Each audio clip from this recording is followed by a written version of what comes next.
Hi guys, welcome back to mister ஐசவர். இன்னைக்கு நான் உங்களுக்காக இந்த சீரீஸோடைய பார்ட் 11 தான் கொண்டு வந்திருக்கிறேன். என்னடா தொடர்ந்து வீடியோ வருதுன்னு பார்க்குறீங்களா? தொடர்ந்து வீடியோ போட்டால் தான் அவங்க கமெண்ட்க்கெலாம் ரிப்ளை பண்ண முடியுன்றதுக்காக தான் தொடர்ந்து வீடியோ போட ஆரம்பிச்சிருக்கிறேன். ஏன்னா எனக்கே இவ்வளோ நாள் ரொம்பவே கில்ட்டாக ஃபீல் ஆகிடுச்சு. என்னடா அது, நம்மளும் ஒவ்வொரு வாட்டியும் வீடியோ தொடர்ந்து போடணும்னு சொல்லிட்டு இருக்கிறோம், ஆனால் போட முடியலையே அப்படின்றதுக்காகவே உங்கள் கமெண்ட்லாம் ரிப்ளை பண்ணக்கூட முடியலை, பார்க்கக்கூட முடியல, அந்தளவுக்கு கஷ்டமாக இருக்குது. அதனால தொடர்ந்து வீடியோ போட்டதுக்கு அப்புறம் தான் உங்க எல்லா கமெண்ட்டுக்கும் ரிப்ளை பண்ண போறேன். சரி, ஓகே. இப்போ இந்த சீரிஸோட பார்ட் 11 பார்த்துடலாமா? போன எபிசோட்ல எப்படி முடிச்சிருந்திருப்பாங்கன்னா, நம்ம ஹீரோயினை அந்த பார்ட்டிக்கு வேனுக்குனே வர வச்சு அந்த கீகோ பையன் ஹீரோயினை பிடிச்சிருப்பான் இல்லையா, ஹீரோயினை அப்படியே மயங்கி போயிருப்பாங்க. இப்போ அடுத்தது என்ன ஆகுதுன்னா, நம்ம ஹீரோயின் ஒரு ரூம்ல கண்முழிக்கிறாங்கல்ல. கண்முழிச்சு பார்த்தா இது என்ன ரூமு, நம்ம எப்படி இங்க வந்தோம் அப்படின்னு மண்டையை போட்டு பிச்சுக்கிறாங்க. அது மட்டும் இல்லாமல் அவளுடைய ட்ரெஸ் எல்லாம் கொஞ்சம் சேஞ்ச் ஆன மாதிரி இருக்குது. என்னடா இது, ட்ரெஸ் எல்லாம் சேஞ்ச் ஆயிருக்குது, ஐயோ நமக்கு என்ன நடந்திருக்கும், ஏதாவது தப்பு நடந்திருக்குமோ அப்படின்னு பயத்திலே நம்ம ஹீரோயின் மாடியிலேருந்து மெல்ல கீழே இறங்கி வராங்க. யாராவது கீழே இருக்காங்களான்ற மாதிரி. ஆனால் இப்போ பார்த்தீங்கன்னா யாருமே கீழே இல்லை, எந்த ஒரு பார்ட்டியும் நடந்ததுக்கான அடையாளமுமே இல்லை. இந்த வீடு பார்க்கறதுக்கு வித்தியாசமே இருக்குது, இது யார் வீடு அப்படின்னு ஒன்றுமே புரியாமல் கீழே வேகமாக இறங்கி வந்துட்டு இருக்கும்போது டக்குன்னு பின்னாடி இருந்து யாரோ ஒரு சின்ன பையன் வரான். அவனை பார்த்ததுமே நம்ம ஹீரோயின் லைட்டாக பயந்துட்டாங்க. அதுக்கப்புறம் அவனை நல்லா ஒத்து பார்க்கும்போது தான் தெரியுது, இவனை எங்கேயோ பார்த்த மாதிரி இருக்குது, இவனை பார்க்கறதுக்கு ஹீரோ மாதிரியே இருக்குது அப்படின்னு நினச்சிட்டு அவன்கிட்டே கேட்டுடுறாங்க, நீ யாரு, ஒருவேளை ஹீரோடைய தம்பியா நீ அப்படின்னதும் அவனும் ஆமாம் நான் கேஃபரோடைய தம்பி தான், இந்த மாதிரி மற்ற ஃப்ரெண்ட்ஸ்லாம் வெளியில் இருக்கிறாங்க அப்படின்னதும் இவளுக்கு ரொம்ப ஆச்சரியம், நம்ம எப்படி இங்கே வந்தோம் அப்படின்னு வெளியில் வராங்க. வெளியில் பார்த்தா அங்கே ஸ்விம்மிங் பூல் ஒருத்தன் குளிச்சிட்டு இருக்கிறான். அந்த ஃபெலிக்ஸ் இருக்கான்ல, அவன் அங்கே அடிப்பட்டு உட்காந்துருக்கிறான். அவனை பார்த்ததுமே நம்ம ஹீரோயின் வேகமாக அவன்கிட்ட போய் உனக்கு என்னாச்சு, உனக்கு ஒன்றும் இல்லைல்ல அப்படின்ற மாதிரி நல்லா விசாரிக்கிறாங்க. அவனும் நல்ல வேலை, நம்ம எப்படியோ கடைசி செகண்ட்ல தப்பிச்சிட்டோம், அது எல்லாத்துக்கும் காரணம் யூரியும் ஹீரோ தான் அப்படின்னு சொல்ல அவங்க ரெண்டு பேரும் இங்கே தான் இருப்பாங்க. அதுலேயும் நம்ம ஹீரோயினை பார்த்து எதுக்கு நீ அந்த பார்ட்டிக்கு போன அப்படின்னு கோவமா திட்டுறான். ஆனால் நம்ம ஹீரோயின் இல்லை அதெல்லாம் எனக்கு ஞாபகம் இல்லை அப்படின்னு சொல்லிட்டு அடுத்தது அவளுடைய சட்டையை பார்க்குறா. இதை பற்றி இவனுங்க கிட்ட கேட்கலாமா வேணாமா, என்ன சொல்லுவானுங்க அப்படின்னு புரியாமல் இருக்க. அப்போ தான் நம்ம ஹீரோ சொல்கிறான், இந்த மாதிரி கேலிக்ஸ் இருக்கான்ல, அவன் எங்களுக்கு மெசேஜ் பண்ணான், இந்த மாதிரி அவனும் அந்த பார்ட்டியில் ஏதோ ஒரு மாறு வேஷம் போட்டு போனானா, அரை மணி நேரத்தில் மீட் பண்ணலான்னு ஒன்று சொன்னான் போல், ஆனால் உன்னை காணோன்றதுக்காக தான் எங்களுக்கு கால் பண்ணி வர சொன்னான். அதுக்கப்புறம் நாங்கள் உன்னை காப்பாற்றிட்டோம் அப்படின்னதும் உன்னை ஹீரோனும் சரி ஓகே அப்படின்னா யார் என்னுடைய ட்ரெஸ்ஸை சேஞ்ச் பண்ணியிருப்பாங்க அப்படின்னு நம்ம ஹீரோவை பார்த்து கேட்க, ஹீரோவும் ஆமாம் எங்களுக்கு வேறு வேலை இல்லையா, உன்னை அங்கேருந்து தூக்கிட்டு வந்துட்டோம், அவ்வளோதான், இதுக்கப்புறம் ஒன்றும் கேட்காத, நாங்கள் உங்களை கோவத்தில் இருக்கிறோம் அப்படின்னு சொல்லிட்டு மட்டும் அங்கேருந்து நைஸாக நகர்ந்து போய்ட்றாங்க. ஆனால் ஹீரோனுக்கு குழப்பமாகவே இருக்குது. சரி ஓகே, இவனுங்களையும் டிஸ்டர்ப் பண்ணக்கூடாது, லாஸ்ட் நைட்டில் எப்படியோ நம்மளை காப்பாற்றிட்டானுங்கல்ல, அதுவே போதும் அப்படின்னு நினச்சிட. அதுக்கப்புறம் தான் நம்ம யூரியும் ஹீரோவும் நடந்து ஒரு இடத்துக்கு வராங்க. பக்கத்தில் அந்த டேபிள் பக்கமாக நின்றுட்டு நேற்று நடந்ததை நினச்சி பார்க்குறாங்க. என்னன்னா இவங்க அவசரமாக அந்த கேலிக்ஸோடைய மெசேஜை பார்த்து அந்த பார்ட்டிக்கு வந்திருப்பாங்க. அங்கே அந்த கேலிக்ஸையும் மீக்காவையும் பார்த்துருந்துருப்பாங்க.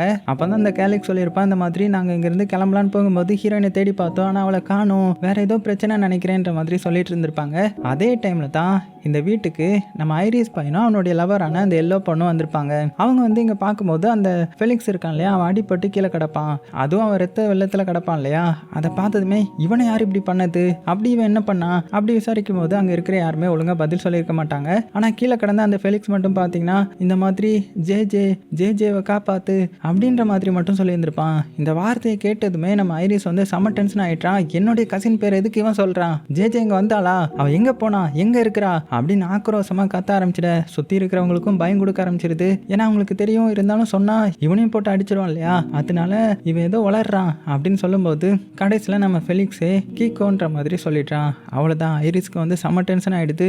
ஒழுங்கு மரியாதையா என்னுடைய கசின் எங்கன்னு சொல்லுங்க, இல்லைனா அவங்க எல்லாத்தையுமே போட்டு தள்ளிடுவேன் அப்படின்னு பயங்கர ஆக்ரோஷமாக கத்த ஆரம்பிச்சிட. அவங்களும் பார்த்தீங்கன்னா உண்மையை சொல்லிட்டாங்க, இந்த மாதிரி மேலே தான் இருக்கிறா, இப்போ தான் கூட்டு போனா அப்படின்னதும் உடனே எல்லா பொண்ணுக்கிட்ட நீ போய் காரில் வெயிட் பண்ணு, நான் என்ன பண்ணிட்டு வரேன் பாரு அப்படின்னு சொல்லிட்டு பயங்கர ஆக்ரோஷமாக மேலே போகிறான். இந்த சைன் நம்ம ஹீரோடைய செக்ஷனை சேர்ந்து எல்லாருமே வந்திருப்பாங்க. எல்லாருமே இங்கே நம்ம ஹீரோயினை காணோன்னு தெரிஞ்சதுமே அது மட்டும் இல்லாமல் அந்த ஃபெலிக்ஸ் பையனே அடிச்சு போட்டிருக்காங்க இல்லையா, அதையும் பார்த்துட்டாங்க. பார்த்துட்டு இங்கே இருக்கிற ஒருத்தனும் மிஞ்சக்கூடாது, எல்லாரையுமே அடிச்சு பொழங்கடா அப்படின்ற மாதிரி ஆர்டர் கொடுக்க, இந்த யூரியும் பார்த்தீங்கன்னா அங்கே இருக்கிற எல்லாத்தையுமே அடிச்சு பயங்கரமாக சண்டை போட்டுட்டு இருக்கிறான். இதெல்லாம் எப்படி இருக்க, கடைசியில் நம்ம யூரியும் ஹீரோவும் மேலே போய் ஹீரோயினை காப்பாற்றணும் அப்படின்னு ஓடுறதுக்குள்ள மேலே ஒரு கதை உடைச்சிட்டு இந்த கீகோ பையன் விழுறான். பின்னாடியே அந்த ஐரிஸும் வரான். எவ்வளோ தைரியம் இருந்தால் நீ இந்த மாதிரி பண்ணியிருப்ப, இருப்ப அப்படின்னு சொல்லி அவனை அடின்னு போட்டு அடிச்சு அவனுடைய மூஞ்சி கிஞ்சி எல்லாம் ரத்தமாக வந்துடுது. உடனே நம்ம ஹீரோவும் இந்த யூரியா வந்துட்டாங்க இல்லையா, ஆமாம் ஹீரோயின் எங்க அப்படின்னு கேட்கும்போது தான் ஐரிஸ்க்கு ஞாபகம் வருது.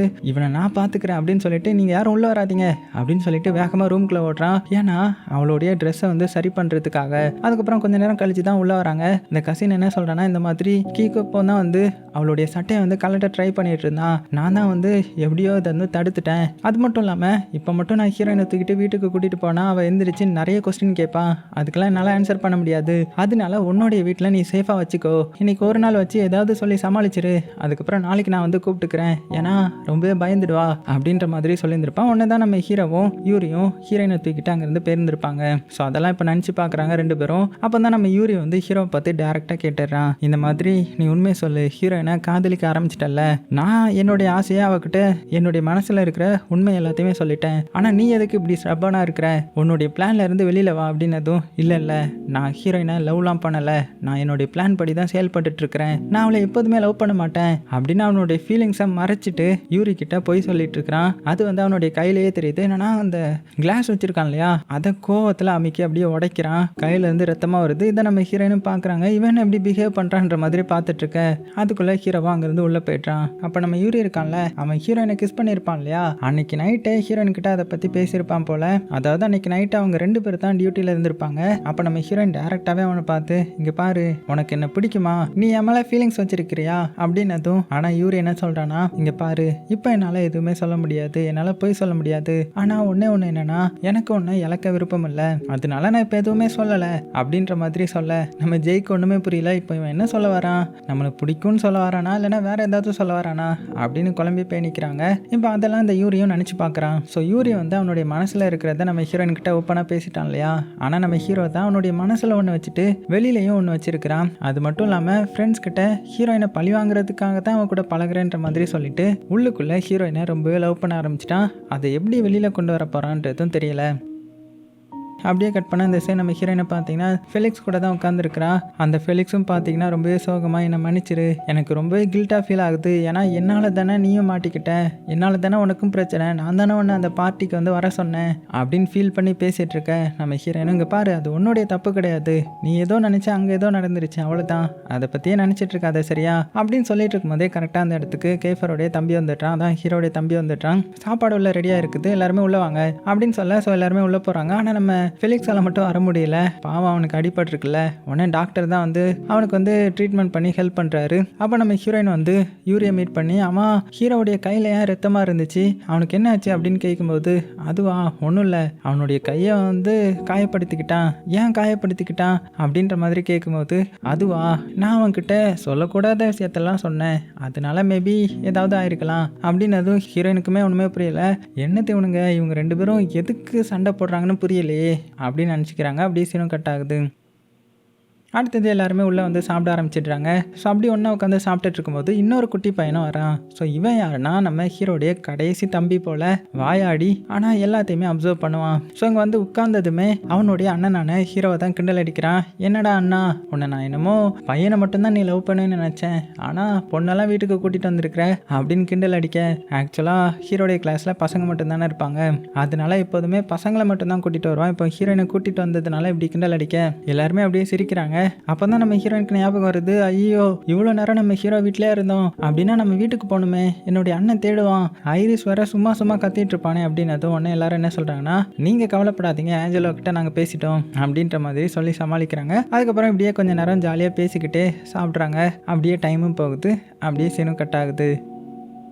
இப்போ அடுத்த சீன்லாம் அடுத்த நாள் ஆகுது. ஸ்கூலை காமிக்கிறாங்க. எல்லாருமே ஸ்கூலுக்கு வந்ததுமே அங்கே உள்ள டீச்சர் என்ன அனௌன்ஸ் பண்ணுறாங்கன்னா, இந்த மாதிரி கடைசி எக்ஸாமும் வரப்போகுது, அதுக்கப்புறம் உங்களுக்கு ஸ்கூலில் வந்து கொஞ்சம் நாளைக்கு லீவு தான் அப்படின்னு சொன்னதுமே எல்லாத்துக்குமே ரொம்பவே சந்தோஷம். நம்ம ஹீரோயினுக்கும் ரொம்பவே சந்தோஷம். அதனால பயங்கரமாக என்ஜாய் பண்ணுறாங்க. அது போக அவளுடைய ஃப்ரெண்டான அந்த சியான் கிட்ட, இங்கே பாரு இந்த எக்ஸாம்லேயே நீ ஃபெயில் தான் ஆக போகிற பாரு அப்படின்னதும் அந்த சியான் வந்து, ஓ நான் ஃபெயில் ஆகிடுவேனா, நம்ம வேணா போட்டி போட்டு பார்ப்போமா, ஒருவேளை நான் பாஸ் ஆகிட்டேன்னா நீ என்ன பண்ணுவ அப்படின்னு கேட்கும்போது, அது எப்படிடா நீ பாஸ் ஆவ, போன எக்ஸாம்லேயே கேவலமாக ஃபெயில் ஆனேன், இப்போ இதில் மட்டும் என்ன நல்ல மார்க்காக எடுக்க போகிற, அப்படி நல்ல மார்க் நீ எடுத்துட்டேன்னா நீ சொல்கிறதெல்லாம் நான் பண்ணுறேன் அப்படின்னதும், ஓ அப்படியா, அப்படின்னா சேலஞ்ச். ஒருவேளை நான் எக்ஸாமில் ஃபெயில் ஆகிட்டேன்னா என்னுடைய தலைமுடியை நான் டை அடிச்சுக்கிறேன், ஏன்னா அந்த ஸ்கூலில் வந்து டை அடிக்கிறது ரூலுக்கு அகேன்ஸ்ட் ஆனது அப்படின்னதும், ஓ அப்படியா, அப்படின்னா யூரியோடைய மண்டை மட்டும் ஏன் இவ்வளோ கலராக இருக்குது, அவனை எதுவுமே சொல்லலையா அப்படின்னு கேட்கும்போது நம்ம சீனும் பக்கத்தில் வந்து ஒரு உண்மை சொல்லட்டுமா, அவனுடைய மண்டையோடைய ஹேர் கலரே அதுதான் அப்படின்னதும் ஹீரோயின் வந்து ஷாக் ஆகுறாங்க. சரி ஓகே, இப்போ வந்து நம்ம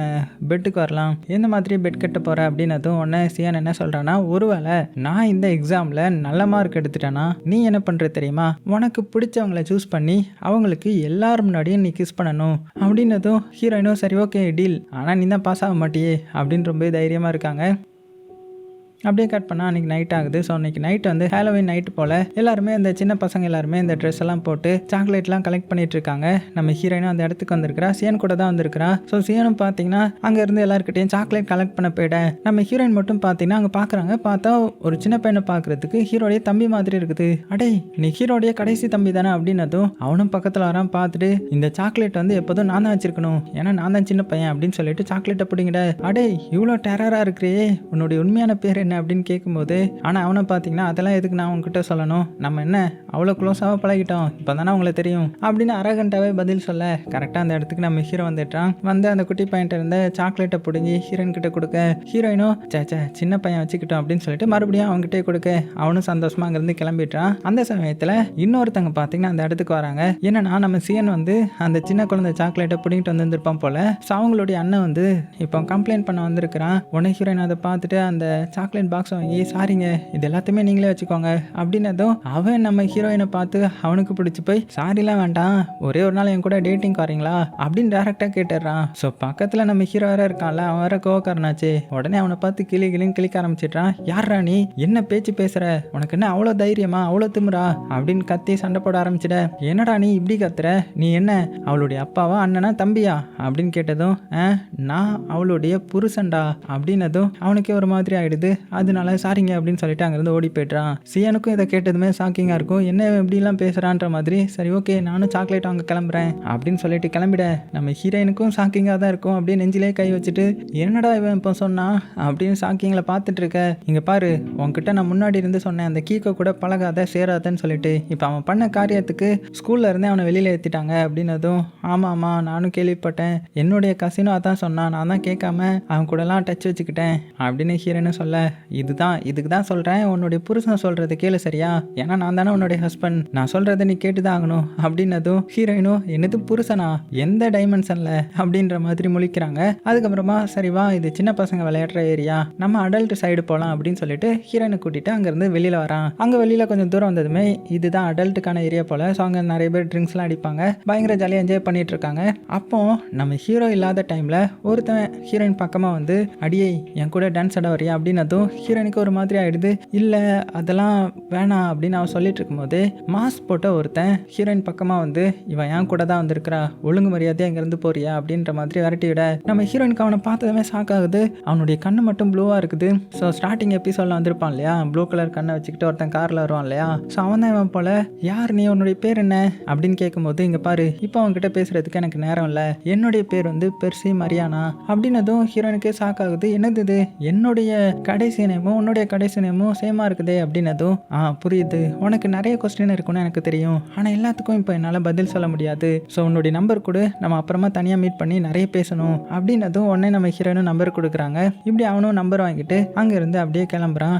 அதோட இந்த பார்ட் முடியுது. ஸோ அந்த பையன் யாரு, ஒருவேளை ஹீரோயினுடைய தம்பியாக இருக்குமோ. அது மட்டும் இல்லாமல் நம்ம யூரி வந்து அவனுடைய காதலை வந்து வெளிப்படுத்திட்டான். இருந்தாலுமே ஹீரோயின் கிட்ட இன்னுமே ஓப்பனாக சொல்லலை. ஆனால் ஹீரோ அவனுடைய காதலை மறைச்சிட்டு இருக்கான் இல்லையா, ஸோ அது என்ன ஆக போகுது அப்படின்றதெல்லாம் அடுத்தடுத்த பார்ட்டில் பார்த்துடலாம். ஸோ நாளைக்கே நான் அடுத்த எபிசோடும் போட்டுருவேன். சேஃபாக இருங்க, உங்களுக்கு பிடிச்ச எல்லாத்தையுமே ரொம்ப ரொம்ப சேஃபாக பார்த்துக்கோங்க.